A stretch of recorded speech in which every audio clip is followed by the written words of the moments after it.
Oui, vous avez compris, j'ai loupé mon permis.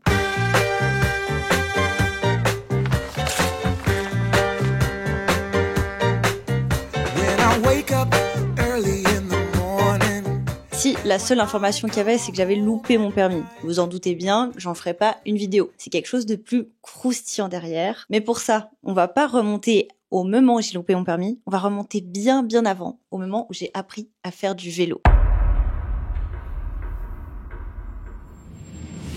Je pense que ça va me gaver de devoir tenir ça, alors je vais déjà l'accrocher à mon pull. Voilà, un peu moins de style, mais au moins je pourrais parler avec mes mains. Donc, j'ai appris à faire du vélo passablement tard et un peu à contre-cœur. Je devais avoir genre 10-11 ans. Non, je pense que j'avais même 12 ans en fait. On allait à un camp avec l'école où dedans il y avait une activité, c'était du VTT. Et du coup, il fallait savoir faire du vélo. Donc, on m'a appris un peu in extremis à devoir faire du vélo. La personne qui m'a appris à faire du vélo, après que j'ai réussi à rouler pendant quelques mètres toute seule de manière autonome avec mes petits trous, enfin sans mes petits trous, mais juste voilà en mode normal. Il m'a dit maintenant que tu sais conduire avec un vélo, je vais t'apprendre à démarrer une voiture. Et donc à 12 ans, tardivement, je commence entre guillemets à apprendre le vélo et en même temps, je démarre pour la première fois une voiture, donc une manuelle avec l'embrayage, etc. C'était très lunaire d'être comme ça au volant d'une voiture sans inquiétude. C'était une ligne droite, j'ai rien fait d'autre, mais juste de pouvoir tenir un volant entre ses mains et démarrer avec un embrayage pour que ça roule. Bref, du coup, à ce moment-là, on se dirait, j'ai appris super tôt à rouler,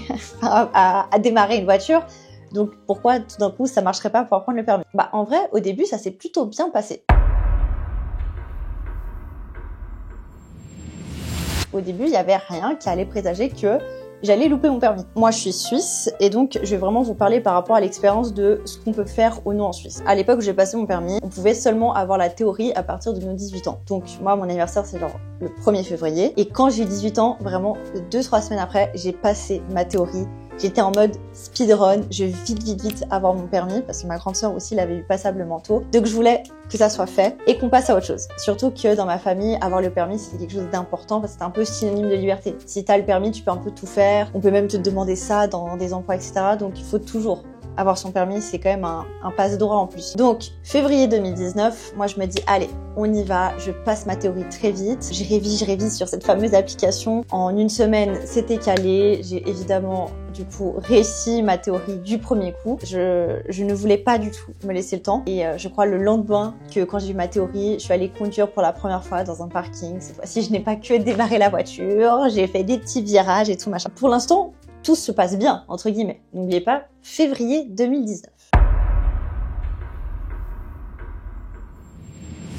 Qu'est-ce que je faisais en 2019? J'étais pendant mes dernières années, entre guillemets, du collège. Le collège où je suis, ça équivaut au lycée en France. Et donc, à ce moment-là, j'ai dû commencer à faire mon travail de matu. Qu'est-ce que c'était mon travail de matu? D'ailleurs, c'est la première vidéo de cette chaîne YouTube. C'est un court-métrage que j'ai fait autour de la danse. Mais en gros, je travaillais et c'était un très gros projet. D'ailleurs, quand j'avais proposé ce projet...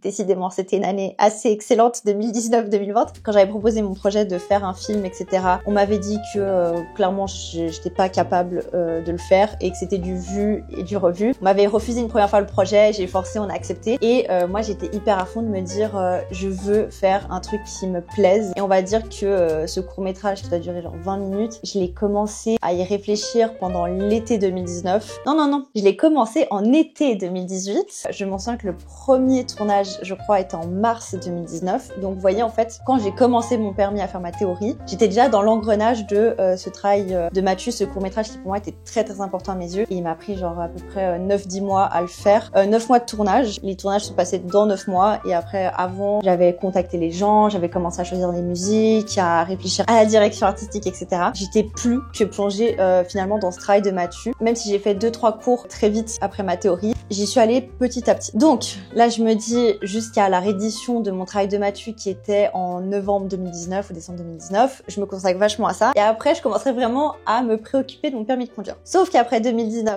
il y a 2020. Est-ce que j'ai besoin de vous expliquer ce qui s'est passé en 2020? Mais en gros, à peu près au moment où moi je voulais reprendre à conduire, parce que j'avais pas trop envie de reprendre en plein hiver, je préférais attendre que le verglas fonde, quoi. Mars 2020, on nous annonce qu'on va devoir être confinés. Et donc, bah, je vais plus pouvoir conduire concrètement. En Suisse, c'est pas obligatoire, en tout cas à l'époque où j'ai passé, d'avoir des heures de conduite avec un professionnel. Sauf qu'à ce moment-là, j'avais un peu pris les petites bases aidées par mes parents, mais j'avais vraiment envie là d'apprendre réellement à conduire, quelqu'un qui est formé à ça et qui peut-être que les trucs que font tes parents, où ils sont en mode c'est complètement légal, ils vont dire non, tu fais ça au permis, c'est fini. Donc comment vous dire, pendant plusieurs mois, il s'est rien passé et j'ai laissé couler. Le Covid est passé, j'ai laissé couler, je suis pas du tout allée conduire. Peut-être une fois, genre en mai 2020, tout genre 2020, bref. Le permis de conduire était vraiment devenu le cadet de mes soucis à ce moment-là. Et après, il y a la rentrée. Donc rentrée 2020, à peu près en septembre, je me dis allez, ma théorie dure 2 ans, donc concrètement elle va périmer dans quelques mois. Elle périmait en février 2021. Donc là, il faut quand même que je commence à me dépêcher parce que en fait j'avais tellement pas conduit pendant plusieurs mois que c'est un peu comme si je reprenais de zéro, finalement. Conseillée par des potes qui ont eu ce moniteur d'auto-école quand les auto-écoles ont rouvert. Je me suis dit, je vais pas me prendre la tête, ça s'est bien passé avec elle, donc je vais prendre contact avec ce monsieur. Cette personne aura une très très grande importance sur pourquoi j'ai loupé mon permis de conduire. Donc c'était trop bien parce que là je passais de conduire avec des voitures manuelles qui étaient très vieilles, qui galéraient un peu, à une voiture manuelle qui était beaucoup plus neuve, où il y avait plein de trucs qui étaient automatisés. Donc je me suis dit ça va être trop bien d'apprendre à conduire avec ça, d'être vraiment bien encadré. Là j'ai vraiment progressé. J'ai mon premier rendez-vous avec mon prof. Comment on va l'appeler? On va l'appeler Bernard. Bernard, je le rencontre et le premier truc qu'on se dit, même avant qu'on ait notre premier cours, c'est qu'il m'annonce que si j'ai déjà pris une date pour mon permis, ce qui était le cas, j'avais pris une date qui était le 10 décembre 2019. On était en septembre, donc j'avais en gros 3 mois, là maintenant pour faire mon permis, 3 mois même 4. Il m'avait demandé que je vienne avec du coup la preuve comme quoi j'ai ma théorie et la date, l'inscription pour mon permis. Comme ça, lui il imprime tout et dans son dossier, il sait quand est-ce que je vais passer mon permis. C'est très important cette information. Quand du coup je lui ai donné mes papiers pour mon dossier, il m'a demandé si je voulais passer mon permis avec sa voiture et je lui ai dit que oui. C'est très important cette information. Donc moi, j'ai tout bien fait, j'ai tout amené, mes documents et tout machin. Je lui explique que je suis vraiment à la base de la base. J'ai un peu conduit sur les routes, mais que là, j'ai arrêté pendant quelques mois et donc c'est un peu, il faut revoir les bases. Et je fais mon premier cours, je comprends très vite qu'il n'a absolument aucune confiance en moi, zéro. C'est pas grave, j'accepte. Les semaines passent, donc carrément, en fait, j'ai pris beaucoup de temps pour me remettre dans mon permis, mais dès que j'ai commencé à prendre les rendez-vous, j'y allais toutes les semaines. Toutes les semaines, j'avais un rendez-vous avec mon moniteur, même j'essayais de temps en temps d'aller conduire avec mes parents, mais j'étais évidemment beaucoup plus à l'aise dans une voiture vraiment mieux entretenue. Et donc, on commence à faire des cours petit à petit. Et en vrai, moi, j'ai l'impression que ça avance pas assez vite. Dans le sens où je me sens à l'aise dans des trucs, mais lui, il est convaincu qu'il veut me refaire faire exactement les mêmes routes tout le temps. Et les semaines passent, les mois passent, et concrètement, là, je dois passer mon permis dans 2 semaines, et je ne suis toujours pas allée conduire sur l'autoroute. Et en principe, tu vas pas passer ton permis si t'as toujours pas conduit sur l'autoroute. Enfin, j'avais déjà conduit sur l'autoroute, moi de mon côté avec mes parents, mais pas avec ce moniteur. Et je trouvais ça bizarre, donc j'ai attendu 2 semaines avant mon permis pour lui dire, juste pour savoir, Bernard, est-ce que c'est normal qu'on n'ait pas pris encore l'autoroute alors que je passe mon permis dans 2 semaines? Et là, Bernard, évidemment, il a répondu « Mais oui, t'inquiète pas ». Bernard devient livide et il ouvre grand la bouche, les yeux écarquillés. « Tu passes ton permis dans 2 semaines ?»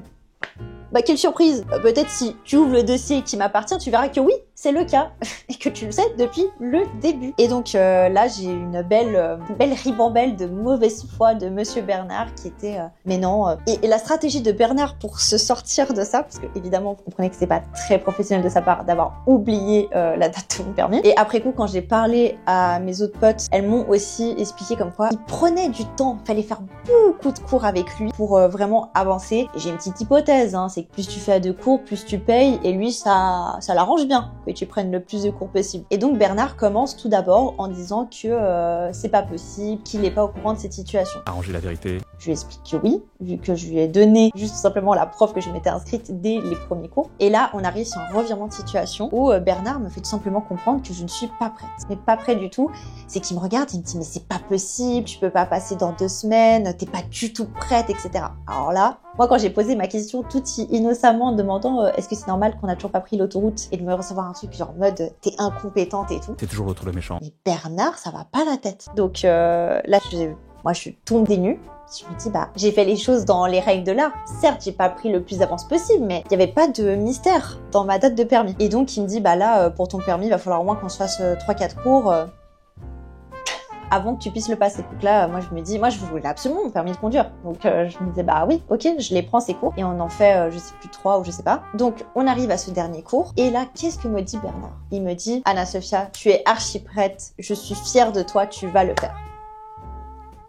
Non, il m'a pas du tout dit ça. Non, Bernard, ce qu'il a fait, donc vraiment, là on était à, je sais pas, 4 jours de mon permis. Il m'a dit, non, je peux pas me permettre de te présenter au permis. Et rappelez-vous, je devais passer mon permis avec sa voiture. C'est ce qui était convenu. C'est en plus, faut la payer en plus. C'est encore plus cher que des cours normaux pour passer le permis avec. Et donc, moi, j'avais tout fait. Toutes mes heures d'entraînement, je les avais faites avec lui dans cette voiture. Donc, déjà, en tant que conducteur, enfin, quand vous passez le permis, c'est normal, vous soyez pas à l'excellence. Mais on essaie de s'habituer à un seul véhicule. Donc, moi, je me suis habituée au sien. Et quand il me dit, bah non, je ne vais pas te présenter au permis. Parce que moi, ça joue quand même sur ma crédibilité de mon entreprise. Donc, je vais pas le faire. Ne jamais se remettre en question. Arranger la vérité, c'est toujours l'autre le méchant. Ne jamais se remettre en question. Moi, à ce moment-là, faut se dire que j'étais encore une enfant toute fragile presque. J'avais 19 ans, pas très confiance en moi. Je n'ai rien dit, je ne savais pas quoi dire parce que pour moi, bah, je pouvais rien faire. Il m'a dit qu'il veut pas me présenter, bah je peux rien faire. Et du coup, bah je paye comme une ces derniers cours comme ça, parce que c'est vraiment écrit débile et pigeonne sur mon fond. Et je m'en souviens, je rentre en pleurant et tout chez moi. En plus, c'était une journée, il pleuvait tellement fort. Et je me suis posée sur un trottoir et les voitures passaient sur une flaque qui était à côté de moi et ça m'éclaboussait. Ah, c'était digne d'un film dramatique. Je me suis dit, mais c'est pas possible. Là, je vais devoir passer le permis avec une voiture que je ne connais pas. Dites-vous que je passe donc de sa voiture, même si c'est une manuelle qui est très automatisée, genre qui a l'aide quand vous êtes en pente, qui va vous aider à ne pas tomber direct et pas devoir avoir le frein à main comme ça. Une voiture qui a les lumières automatiques, bref, tout ce tralala, je passe de ça à une voiture qui n'a rien de tout ça. C'est une voiture qui est tellement bancale au niveau de l'embrayage que je peux démarrer avec elle en 2e. J'ai même déjà réussi à démarrer en 3e sans faire exprès et que ça a marché. On est vraiment pas au même niveau de gadgets qui t'aident pour que ce soit beaucoup plus simple pour toi de conduire en fait. Et du coup, j'avais genre 2-3 jours à m'entraîner avec une voiture que j'avais pas du tout l'habitude et moi ça m'a complètement stressée. Entre le fait que tout d'un coup, t'as l'impression qu'il y a tout qui s'effondre autour de toi, tout ce que t'as appris parce que t'as plus du tout le même véhicule, que la personne te lâche, que une semaine avant elle te dit mais t'es incompétente, jamais ça n'arrivera. Bref, il y avait beaucoup trop de choses et le fait d'avoir un changement aussi brutal, mais évidemment que je ne pouvais pas être en mode en toute sécurité dans mon apprentissage à me dire bah ouais tout roule. Non, rien ne roule ici, tu ne fais que de caler Anna-Sophia. Et donc ça a été mais horrible. Ça a été horrible ces jours-là, j'étais tellement mal. Et après je me suis dit bah en fait faut que je passe le permis, faut que je sache au pire des cas si je l'ai tant mieux et au pire des cas si je l'ai pas, juste de savoir qu'est-ce qui ne va pas. Mais à ce moment-là j'étais convaincue de au cas où on sait pas, peut-être qu'il va y avoir un miracle, peut-être ce jour-là je vais complètement maîtriser cette voiture que j'ai pas du tout l'habitude. Et comme je vous ai dit, il s'est passé quelque chose. C'est que j'ai loupé mon permis. Et si seulement, j'aurais adoré louper mon permis en mode j'avais eu un gars super chou comme examinateur. J'aurais aimé avoir un truc un petit cocon de quelqu'un qui me dise écoutez, je peux pas vous donner parce qu'il vous manque ça et ça, mais voilà, vous travaillez juste sur ça. Non, pas du tout. Déjà, si tu passes ton permis à Genève, c'est une angoisse. Déjà, le bureau des autos. Comment vous dire? Pour sortir du parking, vous avez une petite pente, ok? Après cette petite pente, vous avez une piste cyclable, ok? Et ensuite, vous avez une route. Mais la route, elle fait pas comme ça. Vous devez faire un très grand braquage sur la droite. Braquage, je sais pas si on dit que ça. Bref, vous devez braquer à fond à droite, donc je pense un braquage. Donc dites-vous, quand vous commencez votre examen, vous arrivez, vous devez vous mettre sur une pente. Vous mettre à l'arrêt parce que vous devez vous faire vos petits RTI, bien regarder qu'il n'y ait aucun cycliste sur la piste cyclable. Montez, vous dépêchez parce que attention, s'il y a des cyclistes sur la piste cyclable, il faut y aller et très fort braquer tout à droite parce qu'il y a une deuxième voie mais généralement ils aiment pas cette voie qui est plus simple à prendre. Non, ils veulent te faire prendre la plus serrée. Et donc déjà, en fait, on a commencé là et sur cette toute petite pente, cette petite pente là avec cette piste cyclable, dites-vous que j'ai calé 3 fois. Voilà, j'étais complètement en panique et en fait l'examinateur m'a mis pas du tout à l'aise parce que le gars est rentré comme ça à côté de moi dans la voiture, il m'a dit ça vous dérange pas si je vous parle pendant l'examen? Puis moi je suis en mode non. Alors qu'en vrai, si, complètement que si, j'étais complètement paniquée. Et je trouve ça fou que ces personnes fassent passer des examens, ils sont pas du tout formés sur le fait d'accompagner les gens à un examen. Bon, et donc la première fois, il sourit. Quand je le cale, il est en mode c'est pas grave. Quand ça commence avec plusieurs fois, je sens qu'il a un peu la sueur qui arrive sur le fond. Mais comme je vous ai dit, c'est une voiture qui démarre en deuxième. Il y avait des petits problèmes d'embrayage. Ce n'est pas ma faute. Peut-être un peu. J'avais pas la maîtrise du véhicule, mais bref. Et en gros, en fait, l'examen commence. Il fait pas trop gaffe. Au début, il se dit voilà, c'est le stress, c'est normal. Moi, je suis contente qu'il en tienne pas trop rigueur. Et là, on commence l'examen. Et là, en fait, il commence à me poser un peu des questions. Vous faites quoi dans la vie, etc. Je suis en mode, je fais ça, je fais ci. Et après, en fait, ça commence à devenir des questions qui sont de plus en plus personnelles que j'ai pas trop compris le but. Vous avez des frères ou sœurs? Votre sœur, elle fait quoi dans la vie? Elle a quel âge? Elle aime quoi comme plat? Je caricature un peu le truc, mais c'était vraiment ça. Et en fait, il me pose des questions qui, je ne comprenais pas pourquoi ça avait lieu d'être et pourquoi on parlait de ma famille. Ça m'a à nouveau complètement déstabilisée. En plus, vraiment, cet examen, c'était un enfer. Il s'est passé deux choses qui m'avaient complètement agacée avec cet examinateur. Outre le fait que déjà, il me posait des questions qui m'ont complètement déstabilisée et qu'au bout d'une demi-heure, il s'est dit oui, peut-être faudrait que j'arrête. C'est que à un passage piéton, il m'a fait la remarque comme quoi je n'avais pas vu un piéton passer. Je vous le jure que j'avais vu ce piéton et qu'il était vraiment à 100 mètres du passage piéton. Oui, on demande aux personnes qui apprennent pendant les examens de exagérer le truc. Mais quand même, faut pas abuser. Je vais pas non plus m'arrêter, ça freine la circulation. Donc s'il vous plaît. Et il y a un peu de cohérence. Et le deuxième truc, c'est vraiment au bout de, 40 minutes, au moment où du coup il me fait revenir, il me dit non, il y a pas de surprise, hein, vous allez pas avoir votre permis. J'étais toujours avec le volant. Le gars n'avait pas peur que tout d'un coup je pète les plombs, que je nous fasse atterrir contre un mur. On n'était même pas encore arrivé qu'il était déjà comme ça. Un peu dans la même vibe que Bernard, vous voyez. Il me dit, déjà, vous avez grillé la priorité à un piéton. Je vous le jure qu'il était à 100 mètres. Même en courant, il n'aurait pas réussi à traverser le passage avant que je traverse. Je vous le jure. Il me dit, et en plus de ça, je vous l'ai pas dit, hein, mais vous avez oublié d'allumer les lumières. Et c'est là que j'ai compris que j'étais tombée sur un gros guignol, pour être gentil. Parce que généralement, et j'ai tellement de personnes dans mon entourage qui ont eu ça, il y a deux types d'examinateurs dès le début. Ceux qui vont dire, vous avez pas oublié de faire quelque chose, et ceux qui vont pas te le dire, et à la fin, vont dire, vous avez oublié ça. Voilà, vous avez loupé votre permis de conduire. Et en fait, lui, il avait vu déjà dès le début que j'avais pas mis mes lumières. Pourquoi j'ai pas mis les lumières? Je vous rappelle, la voiture de base que j'utilisais, elle avait des lumières automatiques, donc je n'ai pas pris l'habitude d'allumer les lumières. Et du coup, je m'en souviens quand j'ai reçu le retour de pourquoi j'ai foiré mon permis. Alors la feuille, je pense, j'ai dû la brûler, tellement j'étais en mode, je ne veux pas la voir. Est-ce que l'histoire s'arrête là? Non, elle ne s'arrête pas là, il y a une suite.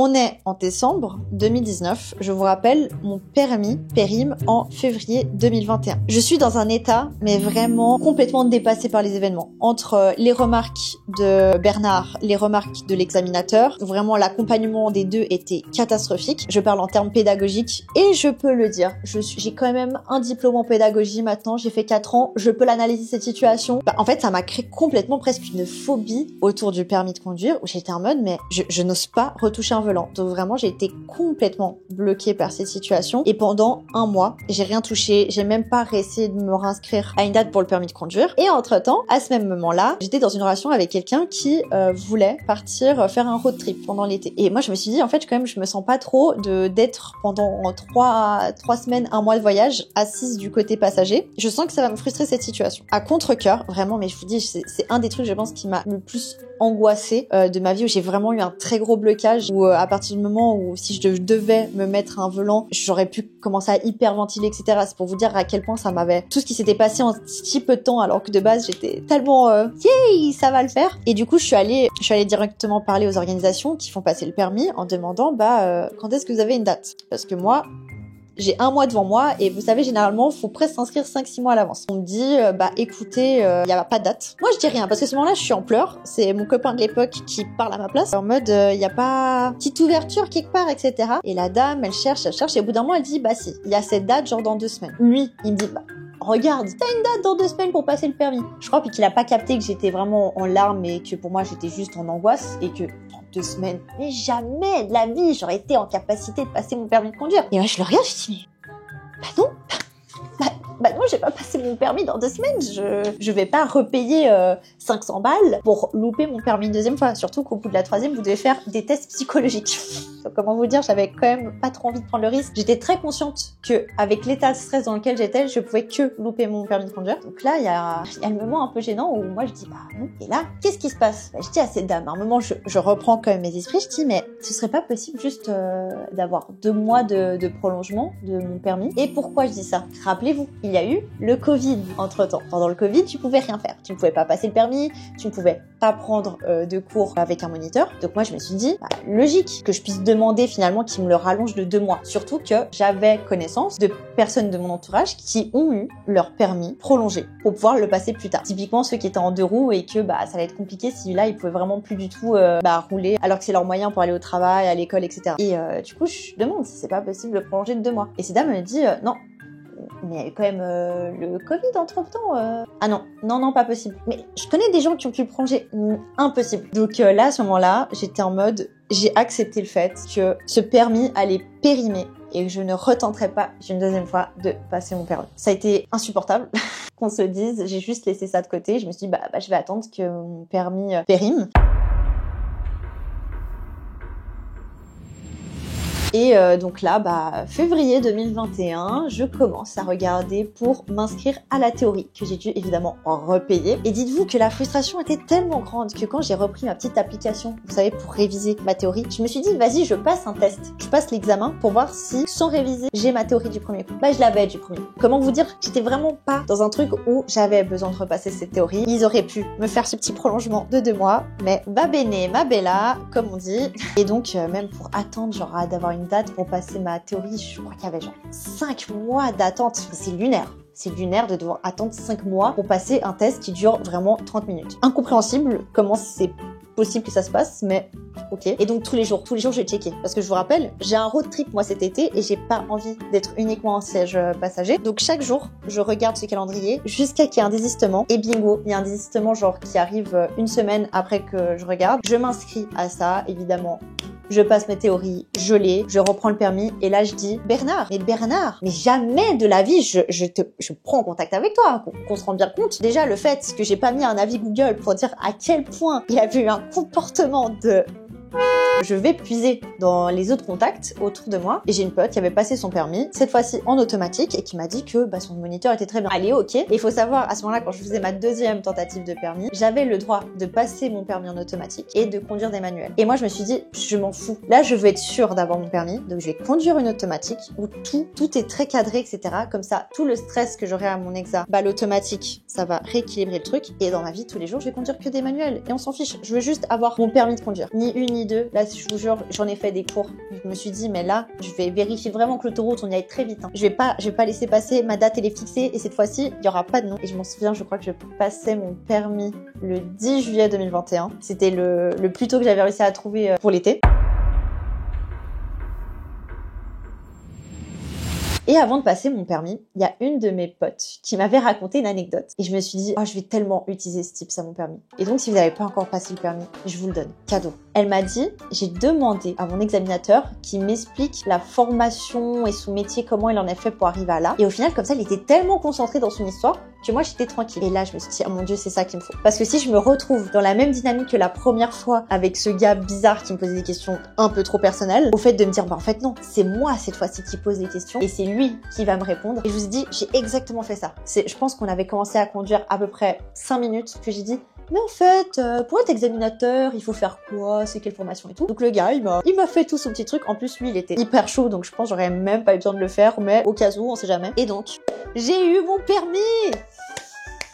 Après beaucoup trop d'argent dépensé, beaucoup trop de mouchoirs usagés, mais j'ai eu mon permis. Et d'ailleurs, j'en ai même une photo. Regardez-moi comment j'étais heureuse d'avoir mon permis. Ça, c'est le visage du bonheur. Ça, c'est des sueurs essuyées, des gouttes de sueur ou des larmes, on ne saura jamais. Et donc, au final, j'ai eu mon permis et 2 mois après, je me retrouvais à faire un road trip. C'était très intense. Et d'ailleurs, est-ce que ce permis m'est très utile?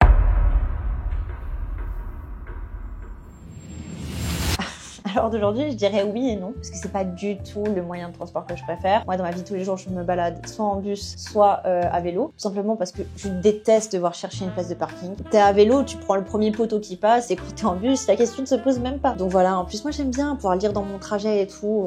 Conduire, c'est pas forcément mon plaisir, peut-être parce que je suis un peu traumatisée par ces quelques petits événements que je vous ai racontés. Là, je suis d'accord par contre d'avoir cette fameuse liberté d'avoir le permis de conduire, pas parce que je sais conduire et que je me dis je suis libre parce que je sais conduire, mais parce que j'ai le choix et que si j'ai un problème, si je dois dépanner quelqu'un, si je dois aller quelque part où là malheureusement train, bus et vélo c'est un peu compliqué, bah j'ai ce plan B et je suis contente de l'avoir passé, même si ça m'a pris beaucoup de temps et je vous dis vraiment j'en faisais des crises d'angoisse tellement ça m'avait marqué ces petits événements en si peu de jours, à quel point franchement c'était très rabaissant les commentaires que j'avais eus de la part de Bernard et Monsieur Premier le ministre non, Monsieur Premier l'examinateur. Et louper le permis, ça a été un des premiers trucs que j'ai vraiment échoué frontalement dans ma vie, où généralement les gens y arrivent et c'est un peu la phobie de tout le monde cache la date où il va passer parce qu'il dit comme ça, si je loupe, personne ne le sait. Bah écoutez, moi je préfère le dire à tout le monde, en faire une vidéo publique. Certes, j'ai loupé mon permis et c'est pas grave. Le seul truc qui me peine, c'est d'avoir dû utiliser autant d'argent et